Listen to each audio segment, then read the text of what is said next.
Hi, welcome to my channel and welcome to Paris. I have been here for a week now and I'm just obsessed with everything. This window, look at this. I mean, there's nothing special, but it's like a typical Parisian window that I love. There is a beam ceiling.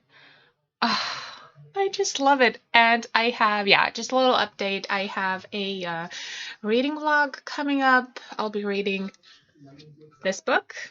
I'm also going to take you to different bookstores here in Paris. Of course, we're going to take a walk as well. And yeah, that's it. I hope you enjoy it. So stay tuned. Today, I'm going to be talking about Maybe You Should Talk to Someone by Lori Gottlieb.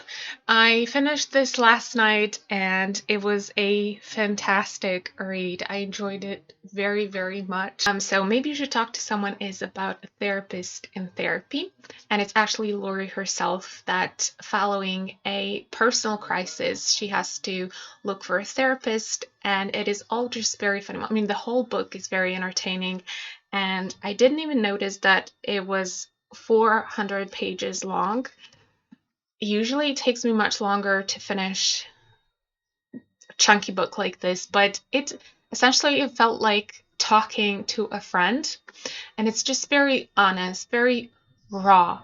And it shows how all of us are very much human and how even therapists need help. So yeah, Lori decides to look for a therapist because of something that happened.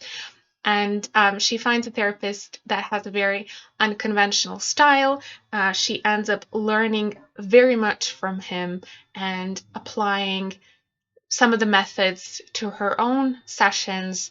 And also, she discovers a lot about herself, of course, just like any of us.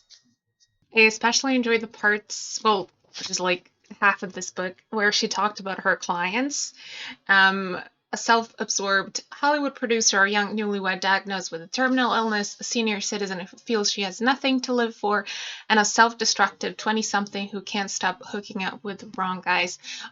So you get like a chapter with the Hollywood producer, and then the next chapter is about someone else, and it's all just very relatable. So who's this book for? If you are interested in what it is to be human, if you like human psychology, if you've been to therapy, if you have issues, like 100% of us, you're gonna absolutely love this.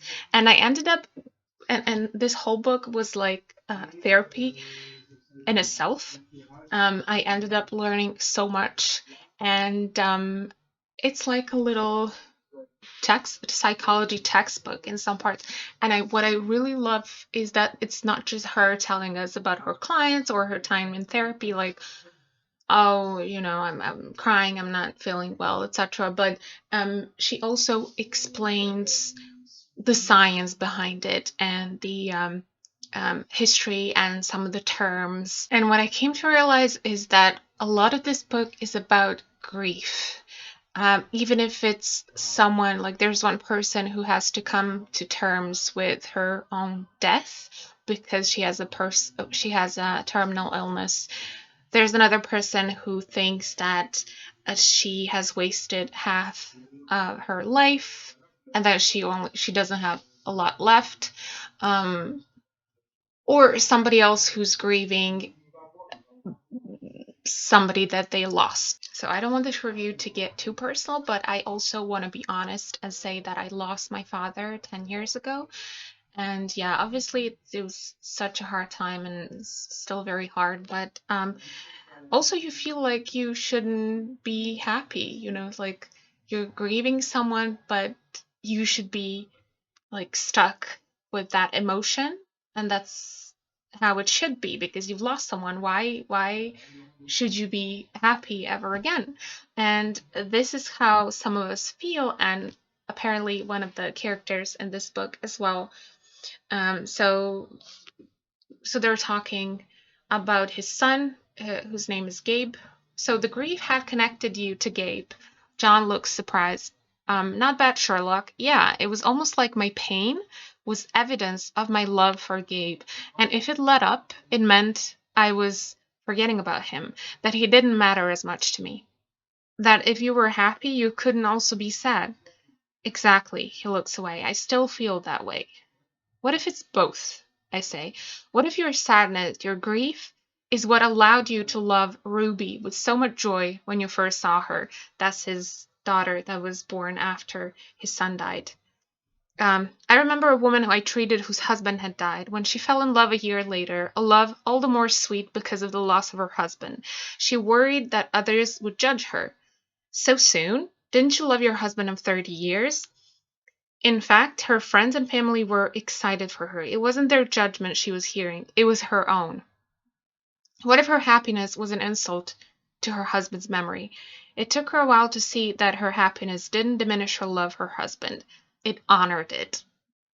Literally crying. The book also made me reflect on my own time in therapy and how after after a couple of months of therapy, you can hear your therapist's voice, and therefore, like it says, wait, I took a screenshot. It says, you can hear the voice of your therapist in your head, right? And you apply it to situations, and essentially you eliminate the need for the therapy.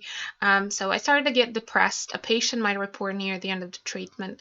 But then I thought of what you said last month. I've had entire conversations in my head with Wendell, and Julie has done the same with me. So and I think I mentioned this to my therapist as well. I literally have conversations with you without you being present. This book also taught me so much. You know, the 5 stages of grief. Is that what it's called?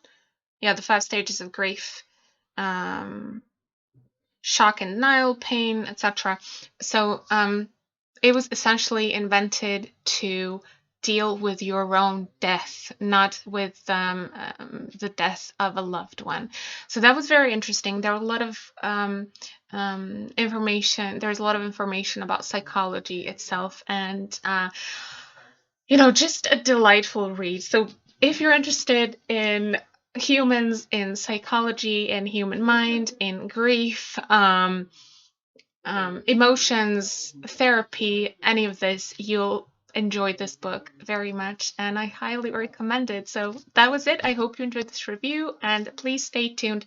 Yeah, my hair just decided not to behave. See you next time. Bye.